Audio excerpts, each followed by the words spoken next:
Hi, welcome to Macro Magic. Today I have a very special guest, Tina Ellor from Phillips Mushroom Farm. Come on the set, Tina. And she was such an awesome presenter. I saw her speak at the Jenkins Arboretum recently, and it's phenomenal what she knows about mushrooms. So she's going to share with us some great information about mushrooms and their healing qualities. And then after a break, we're going to make a really cool mushroom dish. Absolutely. Thank you so much for having me here. It's been a very inspiring experience so far. I work for Phillips Mushroom Farms. We grow agaricus mushrooms, and when I say agaricus mushrooms, I mean all of these mushrooms in front of the bowl. The cremini, the portobello, the white button mushrooms. Oh wow, and these bright little yellow ones, they're so cool. And we also grow a lot of specialty mushrooms. So I say, if you think you don't like mushrooms, there's all different kinds of mushrooms to try, and you might find that you might find something that you really like. They all have different textures, different colors, they have different organoleptic properties. So these yellow oyster mushrooms are wonderful, very high in ergothioneine, which I just like to... Ergothioneine. Ergothioneine. Okay. It's an amino acid that we all need. There's a pump in every cell in the body of every mammal just to get ergothioneine from our food into our cells. It's a very important intercellular antioxidant. Mushrooms are by far the best source of ergothioneine in our diets. So, and most mushrooms grow at night, right? Is that correct? Not at all. Oh, okay. Not at all. All mushrooms need light, except for the white button mushroom. Okay. So to trigger their growth and their fruiting, because they want to be up and about, you know, when the wind is blowing to carry their spores, when there's insects to carry their spores. So they're growing 24/7 out in nature. And what are these? These are like the fuzziest little cute mushrooms. Those are called pom-pom mushrooms, or people know them as lion's mane mushrooms. And their sort of tagline, and if you're interested, you should really look into this, is nature's nutrient for the neurons. Oh. They have some...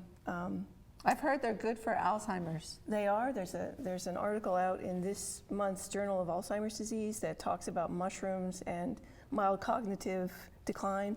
Wow. And so, you know, a diet, I think it's 2 or more servings a week, can cut your risk. I think the number is by 44%. Wow. So, you know, find a mushroom you like and eat it every week. Get the pom-poms. They stimulate nerve growth factor. So there's actually a triple threat for cognitive decline. This is one that I either eat or take every day. Wow. Well, I tried cooking them though, and they are a little funky. You gotta know how to do it. I guess I put them in mushroom soup finally, but I didn't know how to. Do I just saute them or? There's some great recipes if you get on the woodlands at phillips.com. The woodlands at phillips.com. Yes, they've really done a lot of recipe development with this mushroom, and the recipe I'm going to make after the break involves pom-pom mushroom. Oh, good. Okay. You know, so we'll learn how to cook the pom-poms. Yeah. They make a wonderful sort of fake crab meat if you treat them right, and they're absolutely delicious. Wow.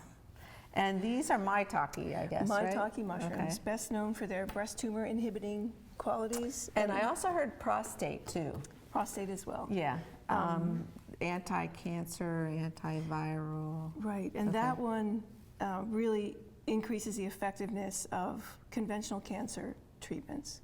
So not instead of conventional cancer treatments, but it enhances the effectiveness, and also it ameliorates the bad side effects of chemotherapy. So just like miso soup does, right? Oh yeah. Yeah.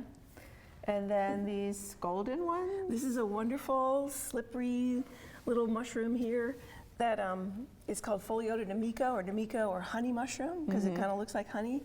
And there's a whole science behind why sticky foods are good for you. And so that one's a wonderful, delicious mushroom. So if you don't like other mushrooms, you might possibly like that one. Give it a try. Oh, nice. And then the last one over here is Piopini. And it's been grown, there was a Greek physician teaching mushroom cultivation in 200 BC, and that's the mushroom he was teaching people how to grow. So it's really been with us a long time. Wow. It's once again, a delicious little crisp mushroom that you can just take off there and throw it in the pan and saute it. It's absolutely wonderful. I never knew there were so many different kinds of mushrooms. I think there's about 50 species commonly cultivated around the Wow. world, and so this is just a few of them. And they're all growing on, it looks like big sponges, but these are logs? This is, mushroom we logs? call them logs. They're made of sawdust, supplemented with some grain. Oh, wow. And I thought you had to grow them on actual logs. you can grow them on actual logs, but we grow okay. them on northern Appalachian red oak sawdust. Oh, wow. Except for the shiitake log, which is in front there. This is the And that's a shiitake different log. that's a different substrate. Shiitakes, I know in macrobiotic cooking we use dried shiitakes, and they're very high in vitamin D, and they help actually heal the liver. So, and we use fresh shiitakes as well, so they have a lot of medicinal qualities They to do. them. They're sort of best known for their antiviral qualities. They're- And to dry them, you just cut them up and put them in the sun? You can, and when you, and I should mention, any mushroom you get, if you have a sunny day, take it out, put it in the sun, and you can increase the vitamin D content by making that conversion from ergosterol to vitamin D. Wow. So for any amount of time that you have, yeah, put them out in the sun. So you can sun dry all these Yes, mushrooms. yes. Or you can dry them in your food dryer, as I do. And then these that are wild, they're big giant elephant ears. What are they called? Those are pink oyster mushrooms. There's there's a few species of pink oyster mushrooms. This is Pleurotus strominius, Salmoneus strominius, which is a little bit of a mouthful, but they're wonderful pink mushrooms. They have a really nice texture. And we grow them on a very small scale because they're so beautiful. Oh, they are. And you can eat those though? And you can absolutely eat them, yes. I have a lot of good recipes. Susan Waxman was on our show a couple episodes ago for making soups with oyster mushrooms and risottos with oyster mushrooms. And she does a lot of those types of recipes in her cookbook. Absolutely which are wonderful. nice. And at the Woodlands also, if you get on the website and get on their mailing list, they have a lot of cooking demonstrations, and they have there's always something that they're cooking and sampling in the kitchen. So if you're, out at Longwood Gardens or in that in that neck of the woods, it's a wonderful place to go to really get a lot of information on mushrooms. They Well, have we're close to the capital of the mushroom capital of the world, world, right? absolutely. In Kennett Square. right near Longwood Gardens. There's lots to see and do out there, but definitely make a stop. At the Woodlands, there's a mushroom growing display there, and it's just a lot of fun. Oh, and we great. also give medicinal talks there, and foraging talks, and tincture talks, and all kinds wow. of great information on mushrooms and why they're so great. Yeah, because I'm sure other than cooking, you can do all sorts of things with them, right? You In can. terms of making salves and lotions and things like that out of them. Yeah.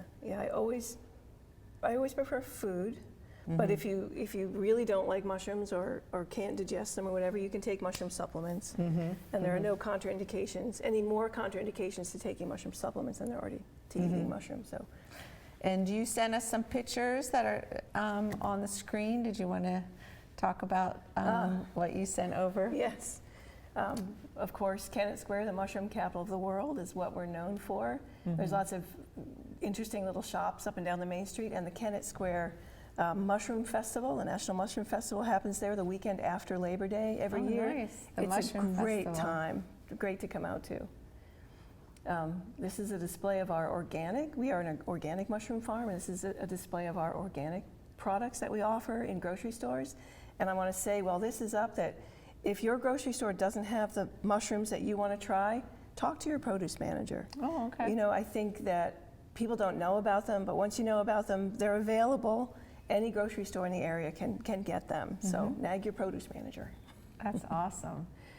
And this is our it's Phillips Beautiful. Mushroom Farms So you sign. can go out and visit anytime. They have classes. Yes. Okay. Actually, not at the farm, but you would go to the Woodlands, which is right across the road from the farm. Okay. And we have all of those mushroom displays, and you can get any of these mushrooms there 6 days a week from Great.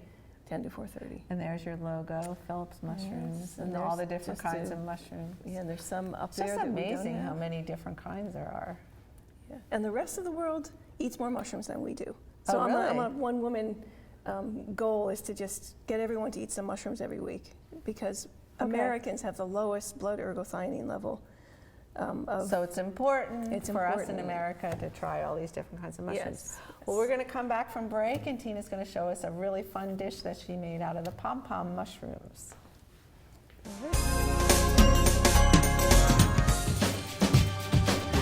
Say we've got grit, and we'll take it as a compliment. Because it's our uncommon drive, our spark within, that brings us together and sets us apart. We are temple made. And when others take shortcuts, when others take breaks, when others take the easy way, we take charge.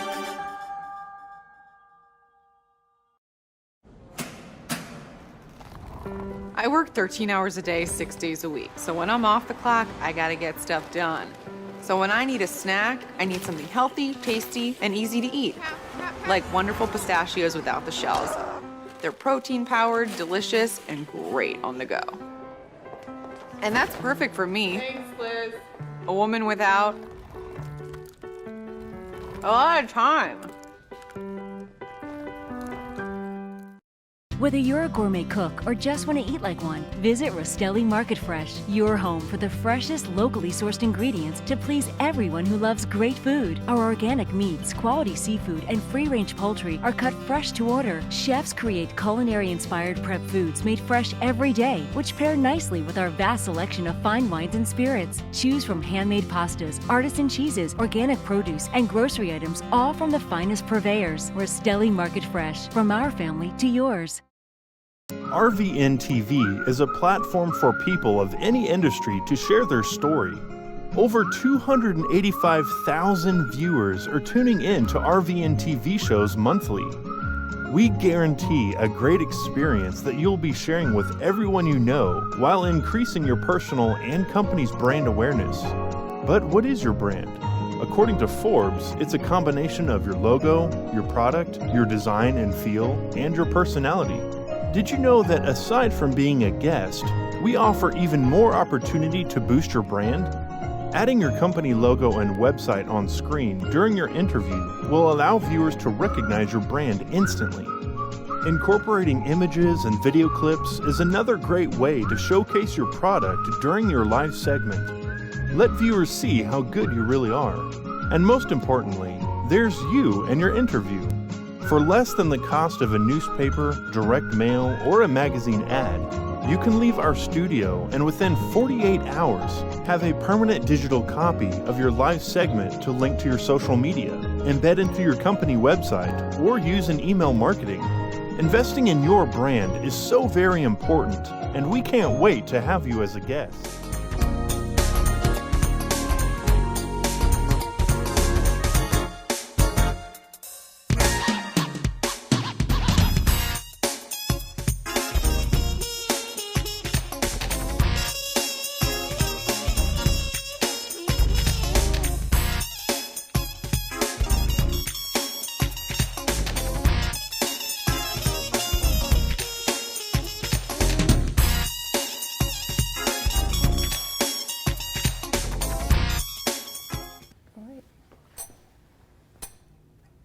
Hi, we're back with Tina, and she's going to show us this awesome dish that she cooked with pom-pom mushrooms as well as portobello mushrooms. Welcome back, Tina. Thank you very much.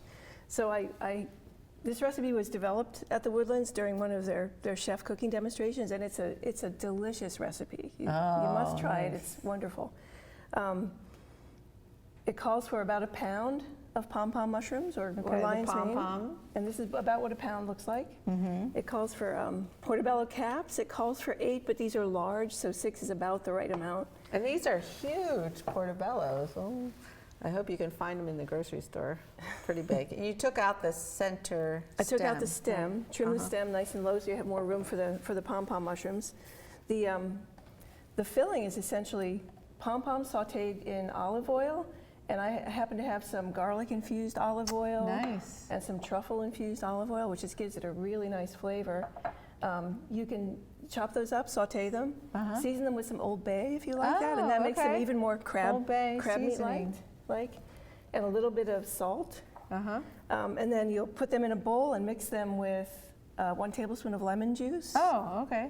and So chop. you're mixing the filling with the lemon juice. Okay. Yes, and 2 tablespoons of chopped chives, which are also good, and a half a cup of this vegan mayonnaise, which is Follow your heart, absolutely which delicious. is a really good quality vegan mayonnaise. Seasoned with some Old Bay, like I said, and salt and pepper to taste. That's awesome. And then in the meantime, you're going to be roasting 4 cloves of garlic, some really nice sauce tomatoes, roasting them at 425 for 45 minutes, tossed in olive oil with salt and pepper and the garlic. Okay. Put them in, when they're nice and roasted, put them in your food processor. Okay. And it makes a lovely, with, I can't forget this part, so important, with a cup of fresh basil. So And it these makes- are the roasted tomatoes with the garlic and the basil. Yes, and it makes Okay. a wonderful fresh sauce. So you're gonna- Yeah, really. That's a nice sauce just to put on pasta. So when you serve this, and I'll just take a spoonful and put some on a mushroom here. Okay. So you're just going to spoon some of this into your cap. So finally, we figure out what to do with pom-pom mushrooms. And anything you can do with crab meat, you can do with pom-pom mushrooms. Oh. You can make pom-pom crab cakes. Really? Yeah, it's delicious. Oh my gosh. Really great. And then to finish it off, sprinkle some really finely diced. I used baked tofu. That's beautiful. They look like little breadcrumbs on top. Yeah. And then you're going to bake that in a That's so 350 oven beautiful. for about 20 to 25 minutes, or until the mushrooms start to sort of release their liquid. And it gives you a lovely sauce at the bottom of the pan, which I dumped out to get them here safely. Yeah. And then you're going to spread a little bit of, So you put the sauce you on put the sauce top on the of bottom, Okay. you put the sauce on the plate. Okay. Let you do that. So this is the roasted tomato, garlic, and basil blended. Just going to serve that on the plate. And where can people find more recipes again online? The Woodlands at Phillips.com. The Woodlands at Phillips.com. Or come on Tons of out. recipes. Or come on out for a cooking demonstration, and they have all the recipes on cards there for you to take home. So you can come Very out and nice. watch them. And then we're going to take one of I'm the just going to take one of the mushrooms. and put it in the sauce. Oh, that's and so it's good. just It's so really, beautiful. We can really decorate it delicious. with a little leaf. garnished with a basil Yes, leaf. that's so beautiful. It's incredibly great for your health. Really good for your brain. You got the pom-pom in there. You got the portobellos, which have phosphatidylserine, which is a brain-boosting chemical, and it's delicious. It will make you happy. So how did you get started in with the mushrooms? I grew up in a very rural part of Vermont, Dummerston, Vermont, probably maybe 3 or 4 miles off the nearest paved road. I spent a lot of time in the woods, and I had a day camp counselor when I was like 5 years old who pointed mushrooms out to us. Oh, nice. Purple ones, yellow ones, blue ones, red ones, and I haven't stopped seeing them since. And my parents, being good, patient people, allowed me to grow molds on food in the basement. They must have been patient to let you do that. They are wonderful. And I went to school in California and got a degree in biology and did projects in growing oyster mushrooms on rice straw in the Central Valley of California. Wow. Because it was a big waste problem. Then I went to graduate school in Maine and worked on growing oyster mushrooms on waste from paper manufacture. Wow. So I'm just really interested in mushrooms as bioremediators, cleaning up toxic waste, mushrooms, of course, as food, and the role that mushrooms play in the environment, breaking things down and making it available for the next group of organisms. That's such an amazing food. It is. You know, you don't realize all the healing properties and the way it can help the environment, and it's just amazing. And then when you started at the Woodlands, how many years ago? Oh, I started working at Phillips Mushroom Farms in 1995. Oh, wow. I've been there. And before that, I worked at a couple of other mushroom farms in the area. Okay. So a mushroom farm called me up when I was in grad school and said, "How would you like to come down for a job?" I was like, "You mean I could get paid?" And For doing what you love. right. That's so Yeah. awesome. And once I drove into Kennett Square, and you see the American Mushroom Institute, Mushroom Central, everything mushroom. I was like, I've arrived. Yes, and if you ever get the chance to get out to Kennett Square, just to visit some of the restaurants. They have some great restaurants in the middle of town that serve everything with mushrooms, and then the festival goes on. And what's the date of the next festival? It'll be the weekend after Labor Day, always. Okay, weekend after Labor Day, Kennett Square Mushroom Festival. Yes. But definitely get out to Woodlands and see some cooking demos and visit Tina. She does an awesome presentation, and bring home some samples of mushrooms. And nag your produce manager to get more varieties of mushrooms on the supermarket shelf. Yeah, so I know the health food stores and supermarkets are now carrying more variety, but Yes. it would be nice to see a greater variety than just the button mushrooms. Right, but don't turn any mushroom away, because it's that important. There's a pretty strong correlation between low blood ergothioneine and cognitive decline, like Alzheimer's, Parkinson's, dementia. We don't know what the mechanism is exactly yet, but I don't want to wait to know that, because if you can eat mushrooms 2 or 3 times a week and decrease your chances of cognitive decline, then that's not a bitter pill. It's a delicious pill. Put your pom-poms on. Yeah. I learned that from the farmer's market. She actually sold them to me and sent them over to my mom, and my mom was so impressed that it helped prevent Alzheimer's that she was starting to eat them every day. Yeah, I've heard so many stories about people who have especially upped their intake of pom-pom, but any mushroom in general, that there's a lot of benefit to eating mushrooms.